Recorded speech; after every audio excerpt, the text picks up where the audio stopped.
Hi guys, good morning. So alam kong late na to pero ito nga ang ganap namin ng Valentine's Day. Pagpasensyahan nyo na ako dahil naging busy nga ako nitong mga nakarang araw kaya hindi talaga ako agad nakapag-edit ng mga video ko. Pero wag kayong mag-alala dahil mapapadalas naman na ang pag-upload ko ng mga vlogs ko. At ayun na nga, mabalik na tayo sa ginagawa ko. So nag-ayos na nga ako dyan dahil palis nga kami ni Daddy. So syempre dapat nakaayos tayo para naman maganda tayo sa paningin ng mga jusawa natin. Haha, charot. Nag-makeup nga lang ako dyan ng very light lang naman dahil ayoko ngayon nag-makeup ako ng sobrang kapal dahil hindi nga bagay sa akin. Nagmumukha akong bakla, char. Blinover ko nga din pala yung buhok ko dyan para naman maganda tingnan and magkaroon ng volume. Sobrang gustong-gusto ko nga tong hair blower ko dahil ang dali nga lang niyang gamitin. May hair blower ka na, may suklay ka pa, o diba? At ayan na nga guys, ang final look ng aking buhok, o diba? Ang ganda na tingnan. At sino ka naman dyan, girl? O diba? Hindi ko na nga kailangan pa pumunta ng salon para lang magpaayos ng buhok. Dahil kayang-kaya ko na nga ayusin yung buhok ko kahit nasa bahay lang ako dahil sa blower na ginagamit ko. Naka-ready na nga ako dyan guys, and pati na din sila daddy at baby. Kaya tara, let's go, alis na nga tayo. Pagkarating nga namin ng SM at habang nag-iikot kami dito, so nakita nga namin to. Ang cute nga dito banda. Kaya ayun, dumaan nga muna kami ni daddy dahil wala pa naman masyadong tao. Nag-take nga kami dito ng mga picture and mga video. So ayun, ang cute nga lang dito mag-picture dahil ang ganda nga ng mga view. Mag-i-insert na nga lang ako guys ng mga picture namin dito para makita nyo din. Pagkatapos nga namin mag-picture, so ayun, dumaan nga muna si daddy sa may ATM machine dahil nag-withdraw siya and nag-antay nga lang kami ni baby dito saglit.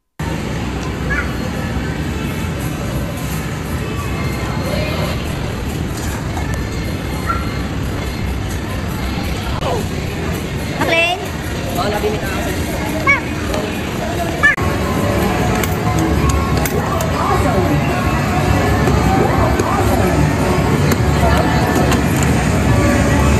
Yay! Brum brum ah! Brum brum! Yay! Gawin ko dapat go round and round, round and round. Dito na karoon round and round.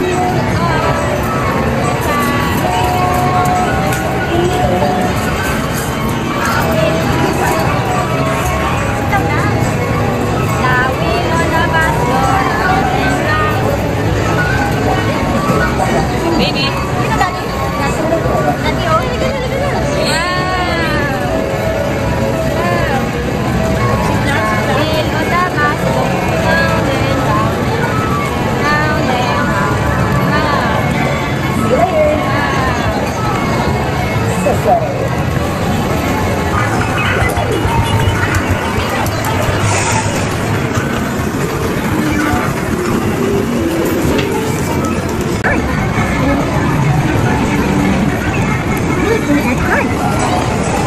Baby, that.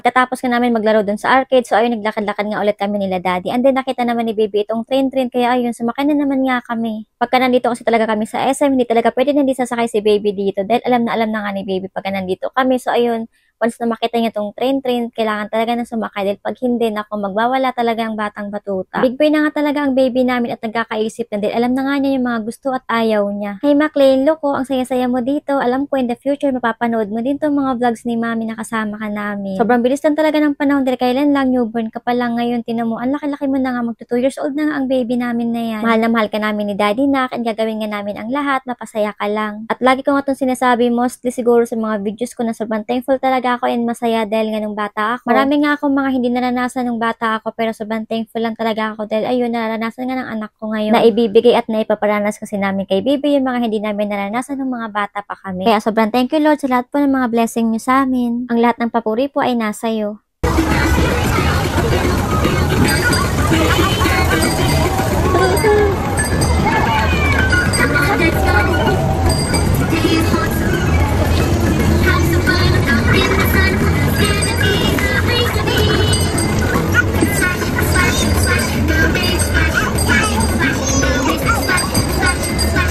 Nagutom na nga kami guys sa pag-ikot-ikot namin kaya ayun, kumain na nga muna kami. Dito na nga namin napili ni daddy na kumain sa Samyup dahil nga wala masyadong katao-tao sa mga fast food kasi ang dami nga mga tao. At dahil nga Valentine, so ayun nga, punuan nga yung mga fast food kaya ayun, dito na nga lang talaga yung napili namin ni daddy. Matagal na nga din kasi kami hindi nakakapag-Samyup kaya ayun, nakakamiss din. Kaya for the go. Let's go guys, tara po, kain tayo. Happy Valentine's Day sa atin lahat mga loads, and ayun, sorry na dahil nga nalit ko na tong i-post. Alam ko naman na sobrang masaya din kayo sa araw ng mga puso dahil nga kasama nyo yung mga mahal nyo sa buhay.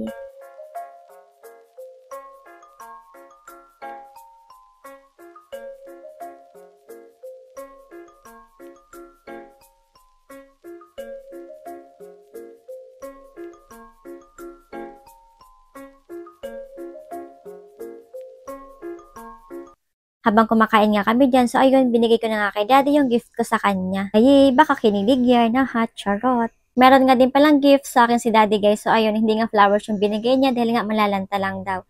So yung binigay niya sa akin is magagamit ko pang vlog, ganun. So yung binigay ni daddy guys para makita nyo, so i-insert ko na lang dito sa video na to. Pagkatapos nga namin kumain guys, so ayun, dumaan nga muna kami dito sa my department store dahil sabi ko nga kay daddy, bili siya ng sapatos kasi nga wala na siyang magamit na palit-palitan, ganun. Pagkarating nga namin dito, so ayun, nag-ikot-ikot nga lang kami para makapili. And then, meron na nga akong napili. So, itong dalawa nga guys, yung napili ko para kay daddy. Habang nag-aantay nga si daddy dun sa mga stocks ng sapatos na napili niya, so ayun, nag-ikot-ikot nga muna ako dito. Binilhan nga din pala ako ni daddy ng flat shoes na magagamit ko pagka aalis kami kasi minsan nga ayoko magsapatos or magsandal. Kaya ayun, meron na nga akong magagamit pagka aalis kami. For the bayad na nga si daddy dyan guys, so ayun lang naman ang ganap in for today's video. So, salamat guys sa panonood and once again, happy Valentine's po sa atin lahat.